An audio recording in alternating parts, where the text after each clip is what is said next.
Back with the boys, another Fireside Baseball episode. We got Ryan, we got Sam. I'm going to read off a top 5, and you're going to tell me what blind ranking this is. We have Dodgers 1, Braves 2, Mets 3, Mariners 4, Blue Jays 5. I know what this is. You want to let Sam guess before you give it before you stab it? I'll read it again, Sam. I don't have a shot. Blind rankings. Yeah, go ahead. Do it again for me. I just want to hear it. Blind rankings. Dodgers at the number 1 spot. Braves at the number 2 spot. Mets at the number 3 spot. Mariners at the number 4 spot. Blue Jays at the number 5 spot. I'll let you ask one question if you want, like one hint. Maybe you want to know where another team is on this list. Yeah, that's fine. Is this statistics based?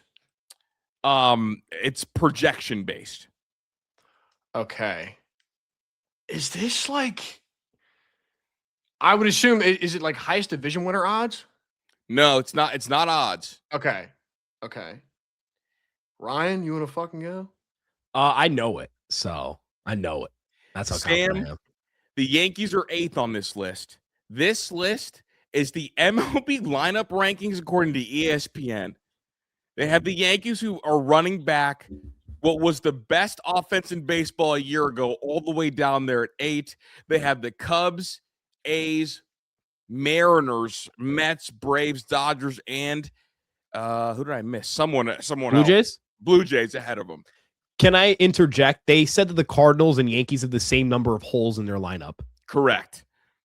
They said the Yankees and Guardians have the same number of holes in their lineup. Which, as a small market guy, holy shit. They said the White Sox have fewer holes in their lineup than the Yankees. Yeah, disgusting. That's like, but this is, listen, guys, this is the reason why we don't take ESPN as an outlet seriously when we're talking about Major League Baseball. This is the same company that got rid of Sunday Night Baseball, dude, which has been a staple for baseball fans for years that we all grew up on.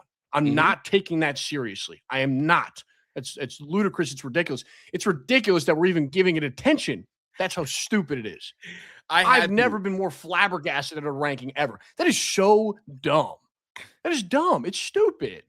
I want to know what the 5 holes are in the Yankees lineup. So the implication is, I mean, look, shortstop, third base, catcher is like the stereotypical ones. I mean, I don't know if I agree with third base, given that Rosario's against lefties. That's fine. Like Rick Van is a bad hitter.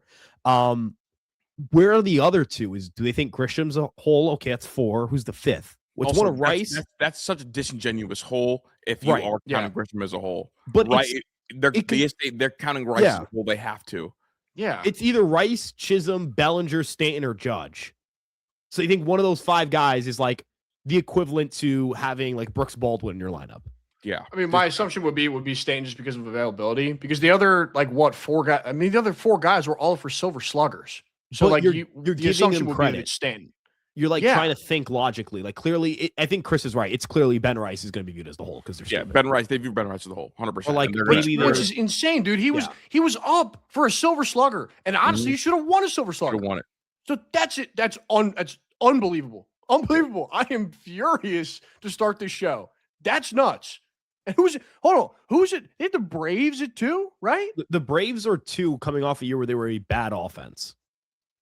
Yeah, I'm good. You're good. I have no answers.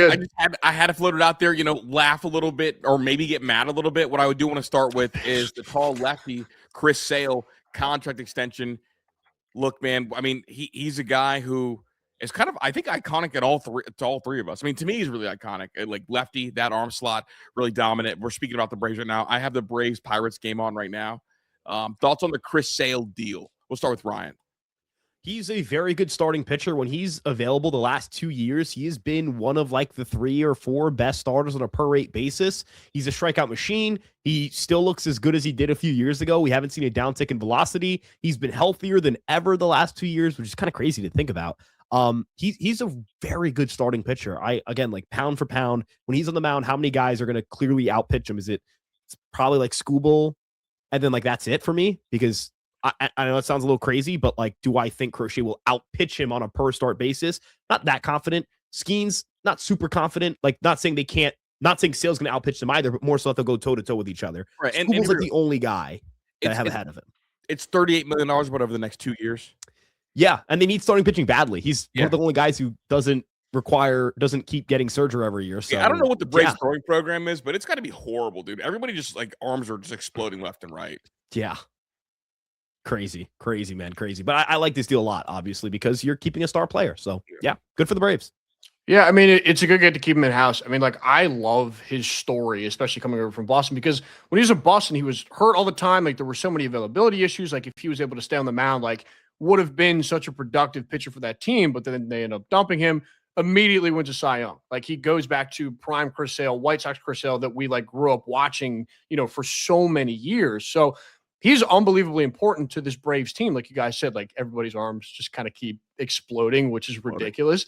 I think the larger question that I kind of have that I was thinking about yesterday with Chris Sale, because I feel like he's had these quote unquote like iconic and great runs with these three teams. He was still a productive player for the Red Sox at one point in time before the injuries kind of completely derailed his career out there in Boston. If he goes into the Hall of Fame, right, what cap is Chris Sale going to wear? Because for me right now, I really don't know what the answer is. And I think that there's a slight chance that it might be Atlanta.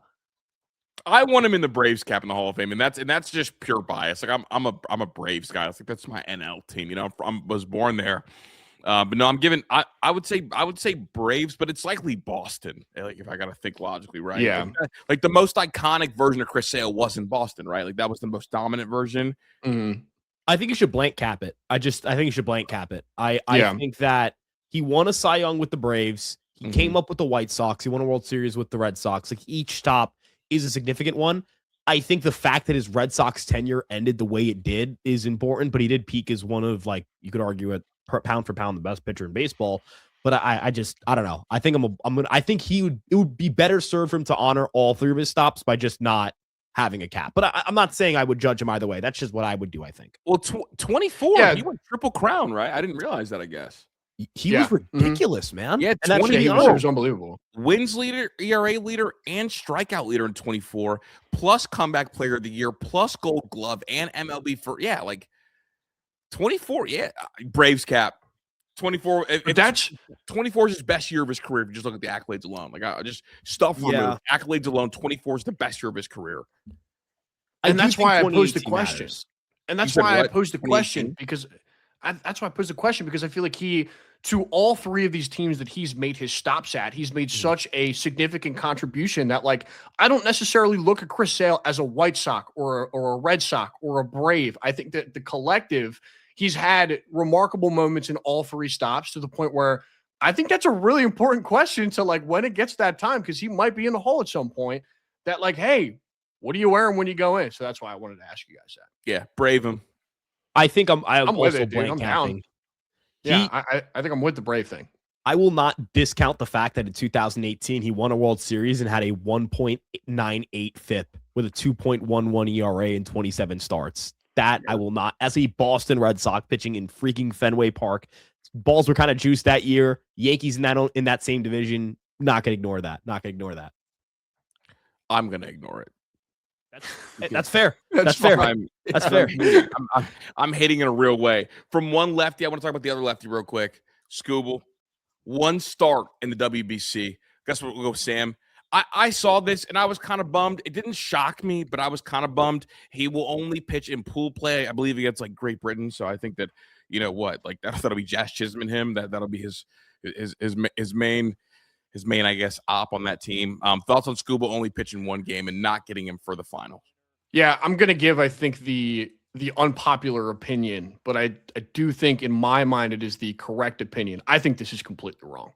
I think for a pitcher of Tarik Skubal's quality to represent your nation and to be able to be on this incredible roster when you all have a very similar goal of winning a WBC, and you come out and you say, hey, I'm only going to make one start, it's going to be against in pool play and one of the, not great teams. Like Team USA does not need Tarik Skubal against Great Britain. They need Tarik Skubal against Venezuela, and they need Tarik Skubal against the Dominican Republic and against Japan. They need him to make key starts where he can be incredible on the national stage when all of the eyeballs are there. If you're only going to make one start against a relatively poor Great Britain team, why are you even going? Yeah, what is the point of you? I don't even care. What is the point of you taking up the roster spot? Why are you even going to go out there with the team? I get it. you want to save your arm. It's contract based because of the next year. I don't know if it's a Boris thing. I don't know if it's a Tigers thing, but I think that this is wrong. And I think that you should be able to then say, hey, we can throw one of these other ace guys and give them the opportunity that truly want to play for this team and compete for a title instead of just going out, showing face, throwing one game against Great Britain, which they were going to win that game regardless. It doesn't matter if it's Joe Ryan or Logan Webb or Paul Skeens or Tarek Skubal that pitches on that mound for that team against Great Britain. But like, you need to be there for the actual tournament itself. I don't need you in pool play. I think that this is ridiculous. Bro, he said he wants to lobby and like go out there if they make the final to go watch with the boys. I was like, dude, oh, come on, man. At this yeah, point, man, I hate it. I hate it. Like top prospects out there against Great Britain, bro. Right. You could throw a college kid and beat Great Britain. You could pull like, I don't know, take there's this kid. Oh my gosh, he's sitting like 100. I'm such an you're talking about the kid from Oregon State. He's not the only guy I was thinking of. Because that's Dax Whitney. I got his name here. Jackson Floor. Throw Jackson Floor against Great Britain and he'll dominate. But I think it's crazy. I don't understand, as Sam noted, why is he pitching against Great Britain? You don't need him for Great Britain. If you're gonna throw, and every time you pitch is a risk. Mm-hmm. Why against Great Britain? Who signed up? What person signed off on this? Like, do you think the Tigers were like, okay, Skubal, look, we want you to be safe, so let's have you pitch in a game that actually does not matter. You will win this game regardless. That feels like a waste. Why don't you just, I'd rather him be like, all right, look, I have 6 innings I'm going to throw this entire tournament, and then just use him in relief, use him as a closer or some shit like that. Like, or have him save him for elimination games, whatever it may be. It's the dumbest thing I've seen, as Sam noted, and I'll say this. I see free food because Gein's making 2 starts, so I see free food. You mentioned saving for DR. We're coming, baby. I forgot that Ryan's not rocking with eats, baby. Bro. We're gonna see. We're gonna have the Soto shuffle in the box. Oh man, we're gonna see the Soto shuffle in the box against. I never want to hear you say that ever again. Man, I never want to hear it ever again. That's awful. Skubal's scared. I know he's scared. It's hard to face the greatest baseball team ever assembled in the history of human sports. I understand. You know, it's something I wouldn't want to do either. If I was a scared, little wussy. Now, me personally, I wouldn't duck from it. But that's. Well, I'm cutting this segment off. Hey, I'm cutting this segment off, man. Shout out Christopher Sanchez. He's pitching. That's a man's man right there. That's an ace right there. Anyway, speaking of the greatest baseball player maybe ever assembled, Konnor Griffin goes yard not once but twice, both over the monster, hit it over the green. Can you guys tell me the last teenager to make an opening day roster? I feel like I just saw this. Like it's not Juan Soto. No, because Juan Soto was 20. He was 19, and during that postseason run, was 20 next opening day. Dude, who is that young that made an opening day roster? I think I legitimately just saw this. Is it Bryce Harper? No, Bryce Harper. It's not Bryce Harper. Close though. Manny Machado. So Nationals. No, maybe it's not close. Maybe I just tie these two together. No, it's not Manny Machado. Mike Trout. No, Mike Trout was Strasburg. 21 when he made his debut. You got Strasburg. Think old school, college, iconic. Old school, iconic. A-Rod? Old school, iconic. No, not A-Rod. That was actually my guess when I was going through this. Okay. I feel like I'm in the range of guesses where like I've guessed so many times that I can't. He was a teammate of A-Rod. Sam, you can take this one over because I've at this point I'm just throwing darts at a board. Yeah, I teammate of A-Rod. Oh, Ken Griffin Jr. Yes. Yeah, it's Ken Griffin Jr. Yeah, that's what I suck, dude. Yeah, it's Ken Griffin Jr. Now, the real question is, I've been talking to some Pittsburgh people. They don't think that Konnor Griffin is going to make the opening day roster because Pittsburgh's going to do the thing where they try to squeeze next year out of control. My thing is, I don't think it's going to work because I think he's going to win Rookie of the Year whenever he's up. Now, I believe he's played in only 130-some minor league games, but 19 years old, the approach seems like it's there. The swing and miss stuff is there. But against Ranger Suarez, who, obviously a real good pitcher who had a rough day, taking him yard, it's big league pitching. I feel like he should make the opening day roster. I feel like he's likely their best option. And I'm looking at this Pittsburgh team thinking, okay, if they get to the playoffs, it'll be by the skin of their teeth. I think they need him up early. I guess we'll start with Ryan here. Do you think Konnor Griffin makes the opening day roster, or is there this weird small market thing we're trying to squeeze as many years as possible? Okay, so I do think they might keep him down to squeeze the extra year because, look, at the end of the day, if they don't extend him, that is going to have to play into this.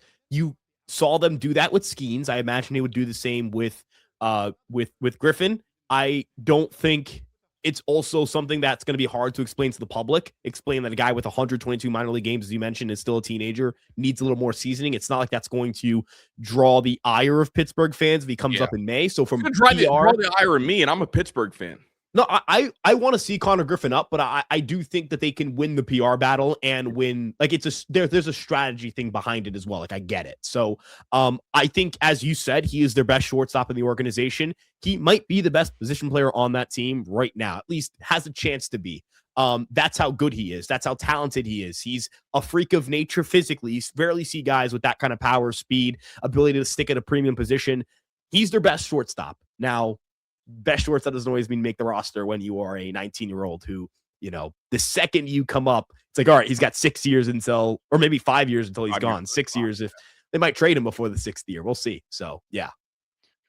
Yeah, I'm kind of with Ron on this thing because it's like, I think it's kind of like we kind of know that he's going to stay down. I think it's kind of, they're going to keep him down, like have the extra year. But like Chris, like I'm in agreement with you. If he comes up, I do think he's going to win Rookie of the Year no matter what. I don't think it's going to matter whether it's 130 games or 160 games. I think he's still going to come up and be like a top like rookie in the sport and contribute to that Pirates team like pretty much immediately. I mean, like if it's very hard to be able to keep him down here for as long as they want to kind of squeeze that extra year out. But I think if he comes up this year, it's going to be inevitable that he just comes up and tears the cover off the baseball, man. I'm like, listen, we're not super high on Rangers Suarez. Me and Ryan talked yesterday about like how like down we kind of are on Rangers Suarez, but like, dude, like this is a big league pitcher who has pitched huge postseason innings for a 19-year-old to take him deep pretty much immediately. It tells me a lot. And like when I look at spring training stuff, and it does get misconstrued a little bit because it's like, well, it's just spring training statistics. Like you see this, like there's results. Like Ismael Mungia hits 400 every year in spring training, but has never made his, big league debut. But like when you see a player this young, that's this talented, I look at those results and I'm like, hey, like maybe this can truly translate to the big league level and you can contribute to a ball club relatively immediately. So I do think that he gets kept down just because it's because of the Pittsburgh Pirates and like how their organization works and how a lot of small market teams work with the arbitration stuff. But I don't think it's even going to matter because I think he's going to come up and win Rookie of the Year anyway. I do not think it matters. Do you guys trust StatCast data in the spring? I'm struggling with it, dude. The Spencer Jones home run only going 408. The Konnor Griffin home run only going 386. The Zach Veen home run, it went 468. And I swear that ball wasn't hit harder than the Spencer Jones ball, but that's neither here nor there. Are we? When I stopped taking it seriously was Konnor Griffin's second home run yesterday when StatCast originally said that it went 17 feet. It went 17 feet because it bugged out the system. And the Spencer Jones home run, I was watching the game. That was a gunshot that left the stadium. That ball was not 408 feet. My eyes told me that baseball was 787 feet out of GMS. It was an absolute gunshot. That was one of the coolest homers I think that I've seen. It was like he then got the Shohei comparisons. And then I don't know if you guys saw it or recognized it, but the follow through on that swing of that home run. Dude, Ryan and I were just talking about this. You guys know who that is. It's one of one. Yeah, dude. It was like the load and everything. It looked like straight Ohtani. Like the comparison, like I went through it frame by frame. It looked like it made sense. But then the follow through was just like Soto bat drop. And I was like, my goodness, that is such an insane swing combo to have like between like two comparisons of players. Brought a tear to my eye. No, the StatCast stuff is funny, man. Like it's probably right, dude. But the Chris cast, that Spencer Jones home run went like 420, dude, 430. I do think there's like the degree of confidence I have in StatCast is decreased this time of year, but I do take like certain things into account and I trust certain things. What is important and like a disclaimer people don't point out, weather matters. So Florida humidity, the heat, wind. Well. Mm-hmm. Not only that, but pitch movement changes. So some guys are going to be getting a little more zip on their heater. Every year I'll be fooled by it, though. Every single year. Like I guarantee, like Chris, Sam, I'm going to tell you this right now. Every single year I'll be fooled by it. Every single year. And like the other disclaimer, if you do a stuffed demon post for a guy who's got a 7 ERA in like AAA and has been in AAA for 7 years, it's probably not a stuffed demon. He probably sucks. probably where we're at. Right. Like I saw a stuffed demon thing for like Brandon Waddle, and it was like, no, he's not a stuffed. He throws 92. He's a lefty. Throws 90. He's not a stuffed demon. He's a good quad A starter. That is what he is. Ismail Mujia is like the number one example. Ismail He hits 400 Mujia every spring. I went through it the other day, Chris, and it was like Ismail Mujia has put up like his 3 spring trainings. It was like a 170 WRC plus, a 200 WRC plus, and a 130. He then like last year posted a 77 and has never made his big league debut. Spring training results do not matter. They do not matter. Unless However, you're Konnor Griffin. I do pay attention. But you pay attention to the prospects who have this kind of potential. I think that like that's where spring training stats matter. If you're Aaron Judge and you're 0 for 50 in spring training, I know who you are. I expect you to come out and still be the greatest player on the planet. I feel the same way about Ohtani and Bobby Witt and all these other guys. Like it doesn't matter for me what these big dudes are going to do. But the prospects, I'll pay attention to that. Well, again, I mean, it's like when Aaron Judge hit 2 home runs, it's awesome to watch. Same thing with Konnor Griffin. Like they're, same stuff, right? Like special players do special things, right? So right. Shout out Konnor. See, look, we jumped the boy. Episode 2, man, about this whole Pirates thing. Dude, the Pirates thing, I don't know. Here's the thing. I'm on small market baseball Twitter, and so I get such fascinating discourse. You know the beef that kind of unfolded yesterday? No, please it was Guardians fans versus Pirates fans. I've been tapped in on the Pirates versus Reds fan beef. I didn't know the Guardians involved. The Red Sox one, dude. It's Guardians versus Pirates, dude. And here we go. I live in Northeast Ohio. I live in Akron, like 30 minutes from Cleveland. A bunch of the Guardians accounts that I follow, I'm about to mute the term Konnor Griffin. Who's with me? Because they drafted Travis Bazzana 1-1 in that draft, and that draft looks crazy now. Nick Kurtz, ridiculous. I think we all like Chase Burns a good amount. Konnor Griffin obviously looks like a superstar. Condone hit 446 yesterday. But Travis, like people were saying that they were about to mute Konnor Griffin until Bazzana hit that home run. They feel good. So you're getting some of that. In that 24 class of that top 10, I guess, who do you guys think is going to make their debut first? Bazzana, Condone, or Konnor Griffin? Put my money on Griffin. Yeah, for sure. Yeah, I think it's Bazzana's like 24. He's a better player than Bazzana. There's an equal need for pop in both lineups, but I think Griffin is going to force his way onto it. This is not to say that Bazzana isn't like a prospect of note. I'm pretty sure he's still a universal top 100 if I'm not mistaken. He's universal top 100. I think he got passed by Lombard in some of the rankings though too. Shout out Lombard. Yeah, he's like in that like 50, 40, 50 range, somewhere in that range. But like Griffin's playing against, like he's starting. He's playing against Rangers Wars. How a team uses you in spring training does matter. The Guardians are using Bazzana like a player who they're definitely gonna start him in the minor leagues. And they're gonna let him work from Dodgers. They let him hit, I think, 2nd or 3rd against the Dodgers. Okay. See, I thought he came. Okay, that's a mistake on my end then. But I think he's gonna start in AAA. Sorry, and I think Griffin has a better chance of debuting on opening day than Bazzana does, which is why I'll pick Griffin. But I'll pick Bazzana over Condon is where I'm at. If that's the second and third. Because we're talking about 1-1. We're talking about Mr. 1-1, and he's getting passed by a 19-year-old in terms of like who's gonna play first. But they shouldn't have drafted him 1-1 anyway. They shouldn't have done second baseman, bro. Second baseman. You don't draft a second baseman number 1 overall. You guys name me another second baseman to ever go number 1 overall? Ooh, I don't know if I have this. I'm not an MLB draft guy, so I can't even nobody has it because it's the first time ever. That's right. I will say with Bazzana, like the one thing, in terms of Konnor Griffin, this is the weird thing with drafting high schoolers.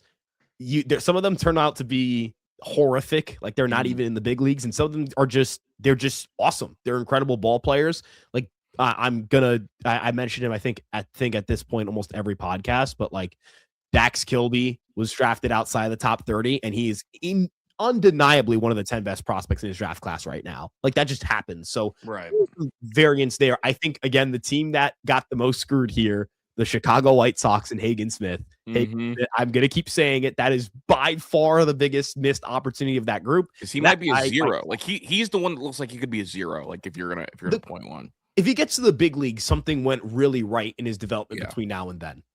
That's where I'm at with him. If he makes a big league start, I'll say, because reliever different. He hasn't gone to the bullpen yet. So if he's a big league starter, something went really right in his development path. Are you kind of on that same place, Sam? You think it'll be Konnor first ahead of Baz? Yeah, I think relatively, but I also think that it won't be like, it's not going to be a huge distance. Like I don't think that like Bazzana is going to make his debut and then like it won't be like months at a time. Like I think we do probably see Bazana at some point this year, but I think that I'm kind of with Ryan as far as like, hey, like I think that he has a better shot to make the opening day roster for Pittsburgh compared to Bazana with the Guardians. And we both see them at some point in time this year, but like if Konnor Griffin comes up in April or May or whatever it is, and we see Bazana in June, like I think it's going to be super tight. But I would give the edge to Konnor Griffin just because of the talent level and how great that player is. It is wild though, because like the Guardians, and I probably agree with you guys, but the Guardians traded Jimenez to clear up that second base thing. And now there's the belief that they don't even know if Bass can play second. Now, the charge he put on that baseball was legit for like small guy power. Like it looks like Corbin Carroll like power, at least in that moment. But again, it's spring training. Yeah. They do have similar frames. Corbin Carroll's definitely a far better athlete. But I'm keeping an eye on Bazana because he was 1-1, and he was also the oldest of the top 5 to go. So just have a close eye on it. All right, the other like discourse on the timeline was, I think Red Sox fans don't like the amount of love that Konnor Griffin is getting, because there has been a weird amount of hate between Pirates and Red Sox, and Pirates and Red Sox fans beefing during spring training is new to me entirely. Honestly, the beef itself feels really new. I do wonder and worry.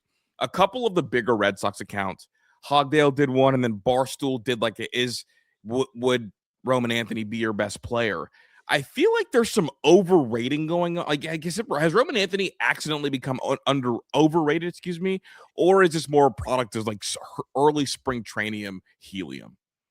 I think there are just some really stupid people who have really loud voices. That's, I think, what's going on here. Because Roman Anthony's a really good ball player. And Roman Anthony, I mean, this past season, a 140 WRC plus. He was on pace for 5.3 wins above replacement, or 5.7 wins above replacement this past year if he played 150 games on Fangraphs. But the conversation of 50-50 of being better than Juan Soto.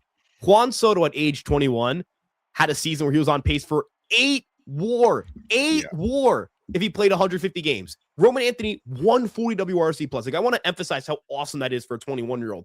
That is unbelievable. That would be the worst offensive season of Juan Soto's career.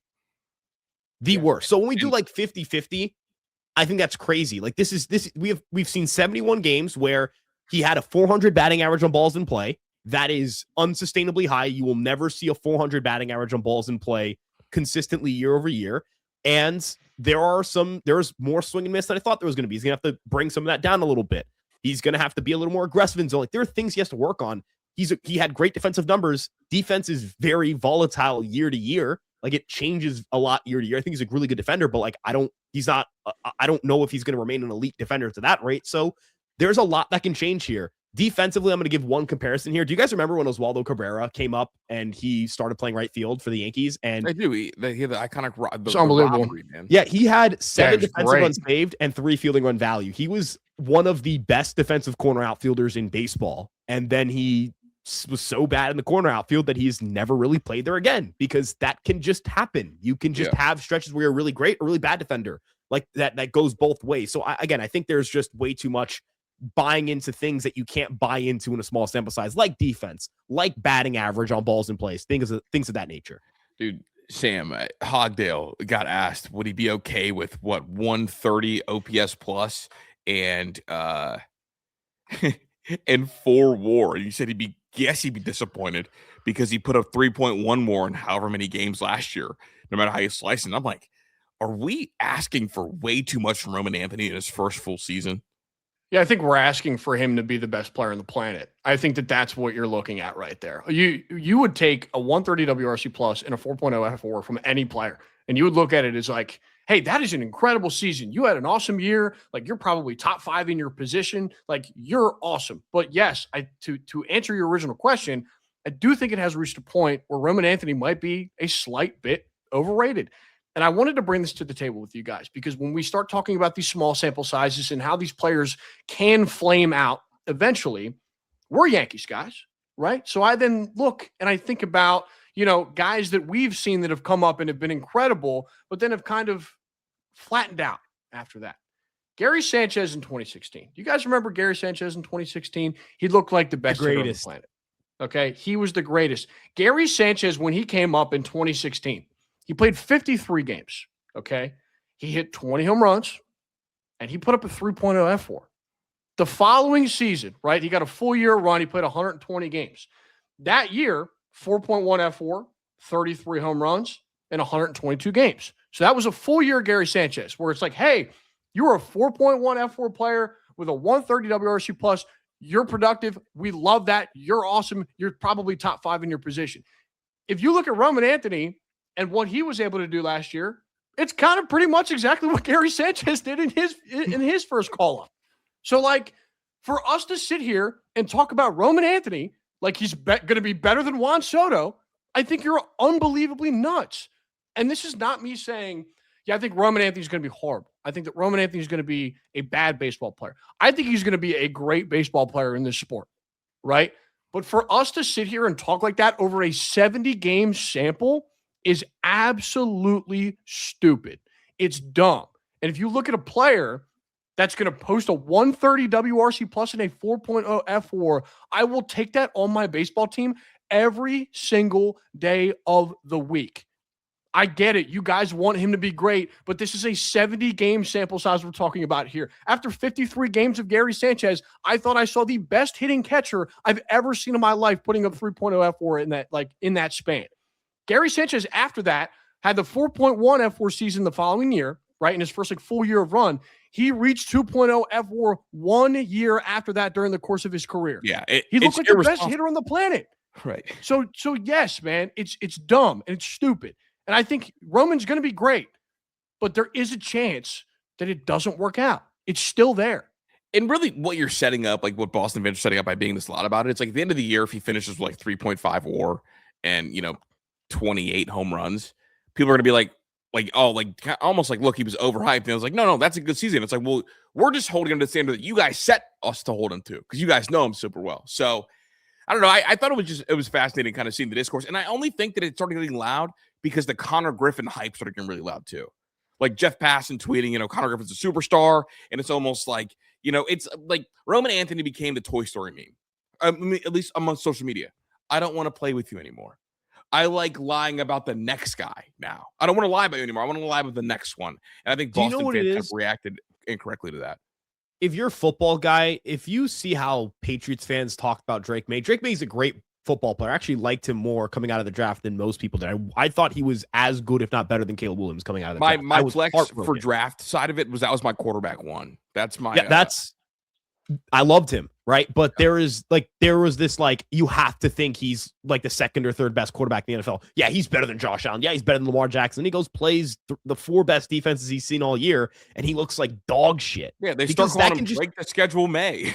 Right, I don't think people understand that progression is not linear. Look at the careers of Ronald Acuna Jr. Look at the career of Bryce Harper. Look at a lot of look at the career of Aaron Judge. Aaron Judge was the best player in baseball, arguably, in 2017. And then from 2018 to 2021 was never that good again. Then found it in 2022, became even better.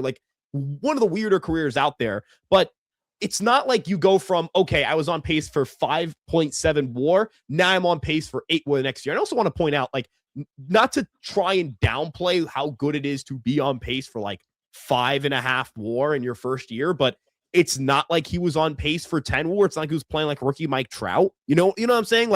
He was on pace to have a year where he would have finished he had a similar WAR pace like a Jazz Chisholm, who's he's better than Jazz Chisholm. I want to clarify this, but you get what I'm saying? He was playing like a top 10 AL MVP finisher, not like the AL MVP or anything close to it. You would not mistake 5.7 WAR with the MVP of the league. So we got to control ourselves with what is or is not better than Juan Soto, who again is he has 42 WAR through his age 26 season.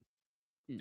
I would think Boston fans would kind of slow down with the WAR thing entirely and understand that WAR is not linear at all, because Duran just had 8.7 WAR 2 years ago. And it's no one expected that to be mimicked. So it's things change. But it is funny how important WAR is to a fan base that told me that Masataka Yoshida rocked in his first year. Bingo. I was wondering. This was a lob for you. This was a lob for you, Ryan. I didn't know if you wanted to take it or not. It's fascinating. It is. I think there is this Boston sports fan, and I understand why, because everything has kind of just gone right for you every single year of your life as a sports fan. But this idea that things are just going to go exactly how you want them to go, you can just hope cast and that's a projection. It's not how sports work. Right. That's just not how sports work. It's not progression is not linear. being on pace for 5.5 WAR does not mean you are automatically a 5.5 WAR player. Also doesn't mean you're going to perform better than that. Like there's just a lot that's wrong with the analysis going on with it. And also year-over-year variance too, like amongst the league. Yeah, it's weird. I mean, Roman Anthony had like -1 DRS in left field. It's harder to play right field than left field, and we want to like take full stock in defensive metrics after 71 games. Anthony Volpe was the best defensive shortstop in the American League in 2023. Is he the best defensive shortstop in the American League? I don't think so. Personally, I don't. I think he's good. Was he as bad as he was this past year? No, I don't think he was either. Defense is such a. If we're trying to draw conclusions on 71 games of defense, man, I don't know what to tell you. I really don't. It's just irresponsible. I also will say though, like just the one point that I just want to harp on real quick and just like bring up to you guys. I think the money involved also doesn't help. I think the 8-year 130 is kind of like, hey, this is our guy for the next 8 years pre-arb extension. He needs to work out and he needs to be a superstar, because if he works out and he's a superstar, it's a slam dunk contract for them. It is one of the best bargain contracts in the sport, similar to like a Ronald Acuna Jr. when he signed his pre-arb extension for 10-year 100, right? But if he doesn't work out, oh man, does that money look gross? Oh man, does that money look gross? So I think there's just a little bit of that in there too. It's what they have to do, right? Like now Rafael Devers sucks, and now Alex Bregman sucks because they're not on your team anymore. And from like the Yankee fan perspective, we gotta there are people who have to pretend that Juan Soto is a generational, all-time great player who was, quite frankly, the best left-handed hitter I have ever seen or will ever see play for the New York Yankees in my lifetime, most likely. I understand why, but like we don't have to take this kind of analysis seriously, right? We don't have to do it. Just don't. It's funny. I only brought it up because like the discourse on the timeline, and then I saw like some Pirates accounts getting involved because he got lost in left field and so walked away with a triple and like a very weird play. In yesterday's game. But I do want to touch on that. I'm ready to get out of here, guys. But I guess I don't have a last question. I'll save that for next episode. But anyway, I'm Chris. That's Ryan. That's Sam. Make sure you like and sub. Also, links to socials are in the description. And we'll catch you guys when we catch you guys. Peace.